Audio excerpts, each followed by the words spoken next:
Vous savez, la situation que nous vivons actuellement dans notre pays est la conséquence d'une gestion catastrophique et un manque total de transparence dans la gestion de notre pays. Il y a eu une confusion totale entre les biens de l'État et les patrimoines de ses dirigeants et particulièrement le chef de l'État et son entourage.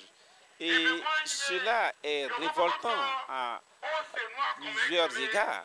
Révoltant parce que, alors que ceux qui produisent les richesses de la nation, ces travailleurs qui produisent les richesses de la nation, vivent dans la misère totale. Alors que ceux-là, ces prétendus dirigeants, vivent dans l'opulence totale et ne rendent compte à personne.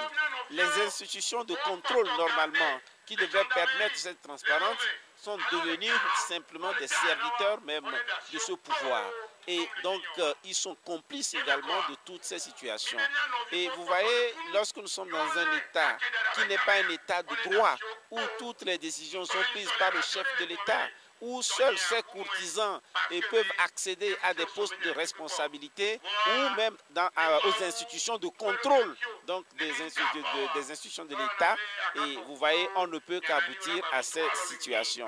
Et je crois que le peuple togolais s'est mobilisé, puisque le peuple, c'est le seul peuple qui est détenteur du pouvoir. Le peuple s'est mobilisé, c'est une question de temps, et nous pensons que la situation sera rétablie. Et l'état de droit va prévaloir dans notre pays. Et nous demeurons absolument confiants. Et c'est un processus irréversible. Oui, alors professeur, nous avons l'habitude de voir dans ce pays que le 26 avril, à la veille de la fête de l'indépendance, le président de la République libère quelques détenus politiques, etc.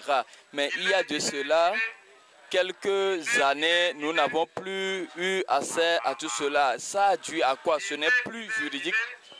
Vous savez, le président veut donner l'impression qu'il n'y a plus de détenus politiques dans notre pays. Mais en réalité, et dans nos prisons, bien évidemment, il y a aujourd'hui de nombreux détenus politiques. Et il ne le fait pas simplement pour dire peut-être qu'il n'y en a pas. Mais la réalité, elle est là, têtue, puisque nous savons que beaucoup de responsables de l'opposition aujourd'hui croupissent dans les prisons pour la simple raison qu'ils font partie de l'opposition. Et je crois que c'est une situation d'irresponsabilité totale. Au lieu d'avancer, d'évoluer vers un réel état de droit et